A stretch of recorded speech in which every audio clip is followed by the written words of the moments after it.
خبر شامل کرتے ہیں کوٹ ادو سے۔ ایک طرف بے تحاشا گرمی تو دوسری طرف سے بتی گل۔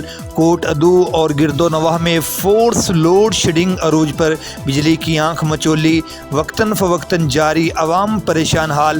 کوٹ ادو گرمی کی شدت، اچانک تحصیل بھر کی بجلی بند ہو گئی۔ مزید اس پر رپورٹ کریں گے ہمارے نمائندہ باقر حسین۔ جی بالکل، کوٹ ادو دائرہ دین پناہ چوک سرور شہید میں غیر اعلانیہ لوڈ شیڈنگ نے غریبوں کا جینا محال کر دیا۔ سٹی ایریاز کی بھی بجلی بند ہونے سے شدید مشکلات کا سامنا، ہسپتال میں مریض پریشان۔ دوسری طرف 42 ڈگری سینٹی گریڈ میں عوام بے حال۔ شہر میں عید کی سلائی کرنے والے درزی حضرات مزید پریشانی کا شکار۔ لائٹ بند ہونے سے کام شدید متاثر ہونے لگے۔ عوام کو شدید مشکلات کا سامنا کرنا پڑ رہا ہے۔ اہل علاقہ نے سراپا احتجاج عوام کا ڈی سی او مظفر گڑھ، وزیر اعلیٰ پنجاب، وزیر اعظم سے فوری نوٹس لینے کا مطالبہ کیا ہے۔ جی